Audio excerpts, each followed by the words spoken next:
Hello everybody and welcome to Omnipoke, the channel that brings you guys everything Pokemon. I'm Jack and today I'm here with another World's Deck Analysis for you guys. This is going to be on Greninja, a list we haven't really updated since Greninja first came out. I gave a bit of a brief overview on my list in my UK Nationals report, but we haven't really done a deck analysis on the deck for a little while. So we updated the list with Steam Siege in mind, ready for Worlds. And yeah, let's jump straight into it. Starting off with 4 Froakie. Obviously, there's not much to say about this guy. This is the best Froakie in format, simply because of this bubble attack, buying you a turn every now and again, being able to paralyze your opponent. There's nothing super crazy about this card. It's just here to be able to evolve into the Frogadiers, into the Greninjas, but this is definitely the one to play simply because it does have the bubble attack that can buy you a turn, especially against things like Seismitoad that means they can't item lock you for a turn, things like that. But yeah, nothing too crazy about this guy. Likewise with Frogadier, this is the one you want to be running simply because this is the deck's engine on the whole. Being able to water duplicates turn 2 into 3 more Frogadier means that you can kind of cheat your way into Greninjas relatively easily. That's the deck's engine. It doesn't run rare candies, it runs a high Frogadier line, which is basically the way to do things. And yeah, nothing much to say about this guy other than that's how you get your Greninjas out. Speaking of, we're running a 3-1 split of Greninja.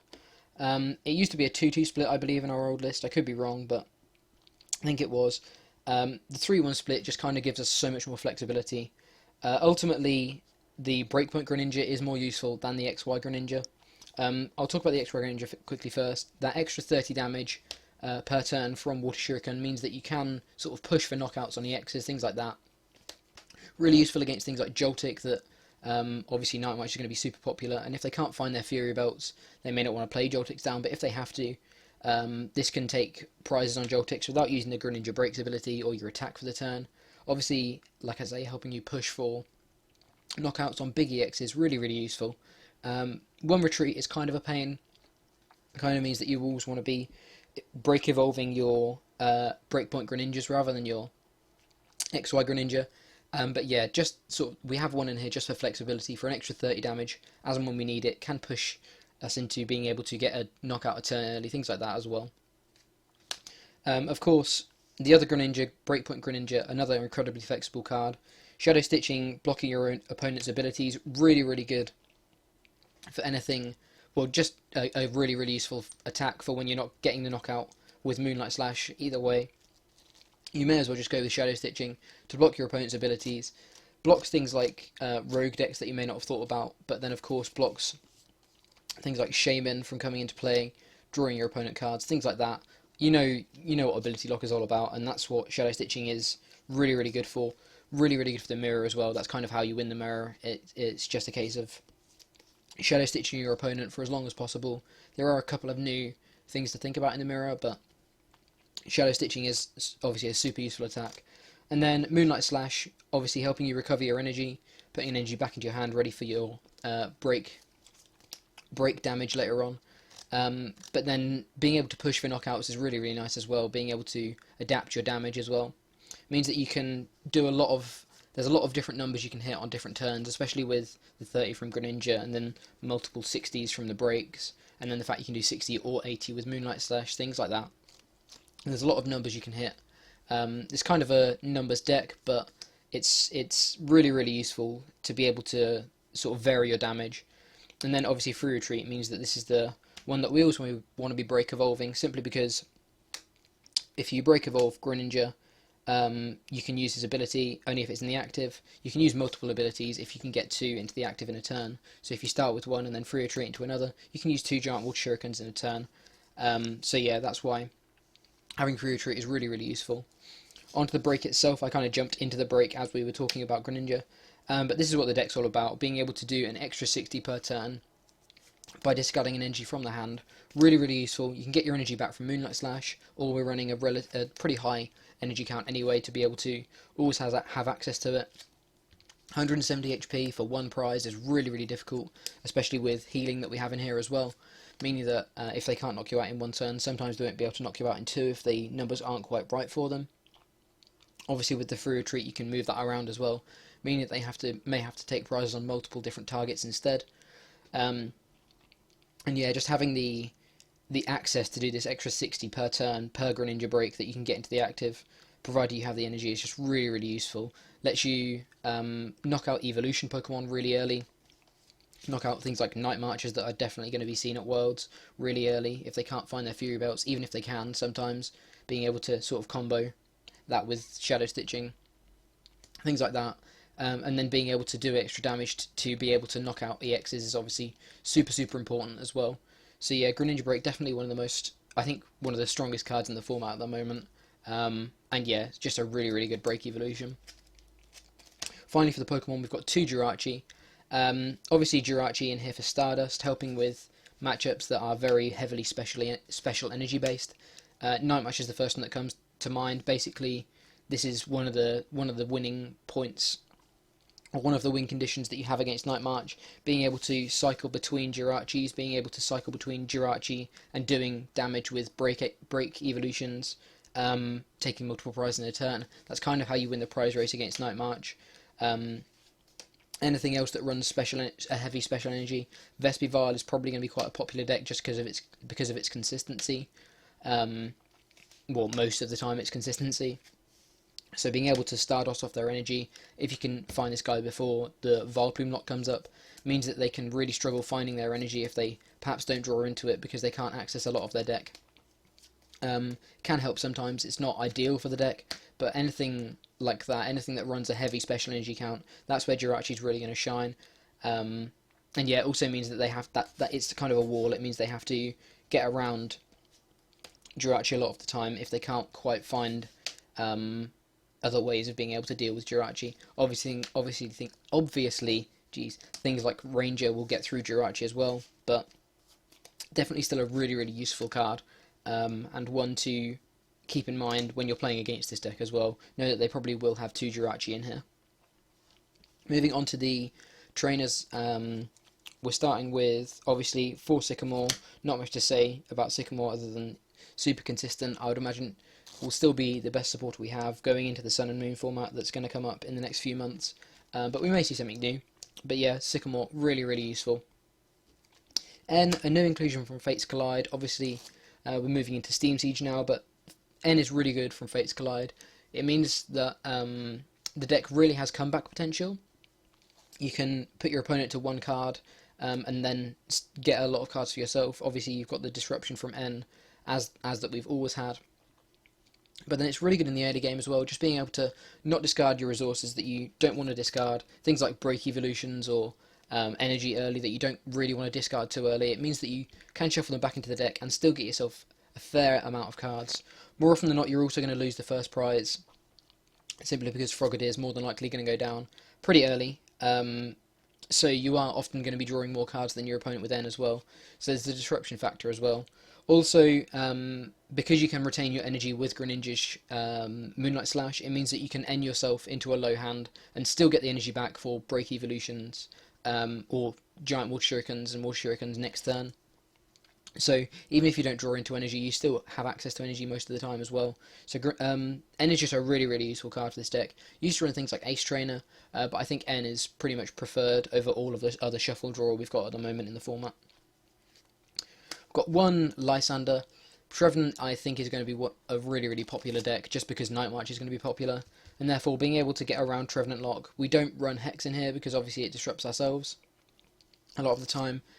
So having a Lysander gets us around Trevenant Lock, and yeah, that's being able to stall for turns as well is really good. Obviously, you'd think you want to be where you can attack anything with this deck, but there are still things that can escape being knocked out, things like that, and then being able to just bring something up to try and stall, and then still do damage to the bench with Greninja breaks.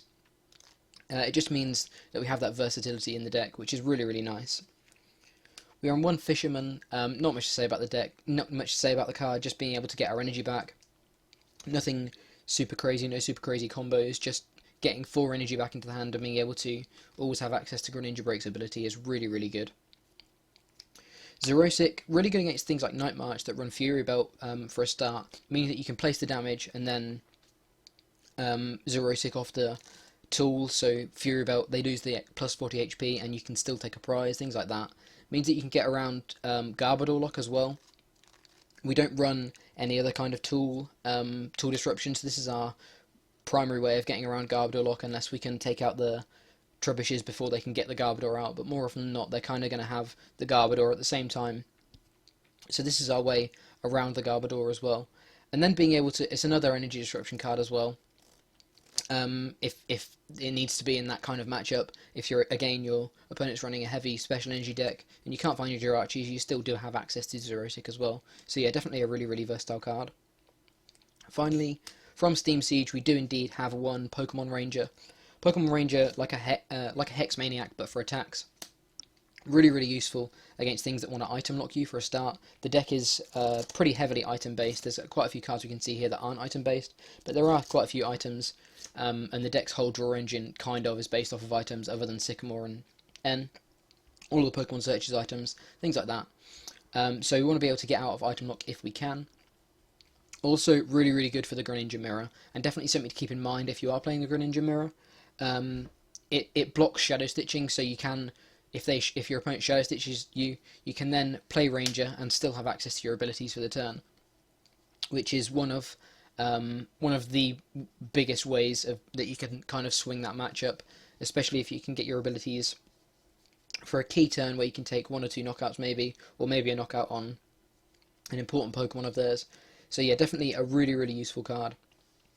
And one to keep in mind when thinking about the Greninja Mirror. I know that most Greninja players will probably be running one Ranger, so expect to see Ranger at some point in that game, and expect to not be able to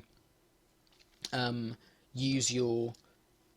you're not going to be able to use your abilities for the majority of the game, but there will be probably a turn or two where your opponent does have his abilities unlocked again.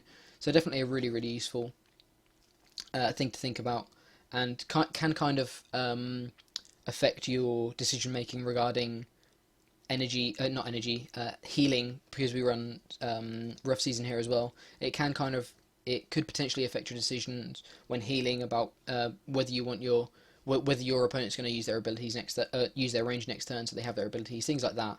It's just overall a really, really useful card. Anything that tries to disrupt you using attacks, this is our answer here. Again, as I mentioned earlier, obviously helps with it's never going to help with Jirachi, but things like with Jirachi style attacks that block you from doing damage or doing something for the turn, that's what Range is in here for, basically. Moving on to the items, we've got 4 VS Seeker, nothing crazy here, just getting access to our supporters. We've got 4 one-ofs as well, so even if we have to throw them away early, if we can't get into our ends, we have to use our Sycamores, we still have access to these one-ofs, which is really, really important, especially with chaining things like Ranger, maybe chaining Lysander, things like that, just to continually disrupt our opponent as well. 4 Dive Ball, because the Pokemon are majorly water type. There's only the 2 Jirachi that aren't water type, so that means Dive Ball hits a lot of targets. And then we've got 2 Level Ball for the 2 Jirachi to hit the other targets. Also searches out Froakie Frogadier, so another 2 cards that can search out Frogadier turn 2 to be able to get you into an early water duplicates, which is basically one of the most important or the most crucial turns of the game, is turns 1 and 2, just to be able to get into your Frogadiers. So having as many cards that can access Frogadier turn 1 or turn 2, is really, really useful. And then for the same effect, we're running 1 Evo Soda as well, just to have another card to be able to get into Frogadier turn 2. So that means we've got 7 cards that can search out Frogadier turn 2, plus draw support, things like that. So odds are we should be able to get into a Frogadier the majority of the time, which makes it really, really, which kind of is the only thing the deck needs. It kind of sustains itself once you've got into the heavy sort of Frogadier turn 2 with water duplicates. Running 3 Trainer's Mail, kind of for consistency. We've got a lot of really useful items turn 2 here, so again, this is another 3 cards that can then lead to us finding another card that can lead us to the turn 2 combo. The second turn of this game, of this deck, is always probably the most important turn to be able to get this Frogadier out, use water duplicates, because that's kind of when the deck starts snowballing. And then finally we've got 2 Sacred Ash. More often than not, you will need multiple Greninjas in a turn, multiple in a game, multiple Frogadiers, multiple Greninja breaks, things like that. Can get back Jirachis as well for things like Night March, Vespival. Can't get them in Vespival, what I'm saying, but it can get them in Night March. And yeah, just a really, really useful card to have, especially given that sometimes Professor Sycamore early on, you are going to have to get rid of some of your Greninja pieces. It means that you always have access to more Greninja pieces, and yeah, keep doing what the deck does. It's very rare that, well, because it's 6 prizes, you will pretty much always need more Greninjas than the 3 that you have here. So having access to them through the 2 Sacred Ash is really, really good. Also helps if one's prized as well, because if one's prized and you can't draw it on these first 3 Greninjas, you're kind of stuck. You need to find another way of taking a prize, which is really, really hard with this deck. So having access to 2 means that it very rarely will both be prized, and therefore you can always have a way of getting your Greninja pieces back in and cycle through more of your Greninjas as well. Finally, for the other items and stuff, we've got 2 Muscle Band. Helps with the mirror. The mirror is kind of a case of being able to do or win the prize race with your opponent. It kind of changes a little bit now we do have Ranger, meaning that you have to really consider when to use your Ranger and when you want your abilities to go ahead in the prize race as quickly as possible. But Muscle Band does do that. Obviously, Hard Charm was favoured for a little while when Water Box was doing well, but with the release of Ranger and the format shift, or the meta shift, I think Water Box is probably not going to be as popular going into Worlds, and therefore we can go back to running Muscle Band and using Muscle Band as kind of a prize accelerator rather than a defensive item. We can use it as an aggressive item and try and win that way instead. Like I say, Water Box is going to be on the decrease, I think, meaning that you're not going to need the Hard Charms anywhere near as much. But we do still have 4 Rough Seas for the healing aspect. Rough Seas is basically your win condition against Trevenant. It means that it pretty much directly counters Trevenant. It means that they have to attach more energy if they can't get rid of this guy, and they can't find their Dimension Valleys. It means that they have to attach more energy to be able to actually get Silent Fears off. You then wipe away all the damage from Silent Fear if they do it that way. If they're using their other attack, you're still wiping away the majority of the damage. But if you can switch between 2 Greninjas with the free retreat, it means that every 2 turns you're going to completely wipe all of the damage off from Trevenant. So a really, really important card. Running 4 means you pretty much always win the prize. The Stadium War. You ideally would like them to play the Stadium first, just because you then never lose the Stadium War, providing you can always find them. But if you have to play one rather than throwing it away with Sycamore, then there's no harm done there. And that's kind of the win condition for a Trevenant matchup. Being able to Rough Seas your way to victory means that they have a very, very difficult time dealing with a 170 HP 1 prize Pokemon. They can obviously take prizes on these little Freakies and Jirachis, but if they can't take all 6 prizes, they don't win, and basically it means that they will always have to deal with at least 1 or 2 Greninja breaks. And when they have healing and the ability to move about and stuff, it makes the matchup really, really difficult for the Trevenant player, incredibly difficult. Finally, for energy, we're running 9 Water Energy. It used to be 8, we've gone up to 9 simply because we want as much access as possible for Greninja Break. Night March is going to be huge, and you don't want to miss a beat against Night March, because Night March can win against the deck, simply because Night March is just Night March, really. So you don't want to miss a beat against the deck. You want to be able to take advantage of the prize race, take advantage of Jirachi and Greninja Break in the same turn, things like that. They're going to try and hex you, they're going to try and do loads of different things to try and stop you from being able to win that matchup. But if we always have access to energy, or we have a lot of access to energy, it means it's one less sort of trouble on our mind to try and then find energy in this game, where we have to really, really kind of take advantage of the fact that they're running low HP basics, and we have a lot of different ways to deal with their sort of output. It just gives us something else to not worry about. Also helps with things like Vespivile, being able to always find them whilst under other item locks as well, not just Vespivile, I guess, but under Trevenant lock, things like that. Always having access to them. You know why you need energy, because this guy requires lots of energy to be able to perform optimally.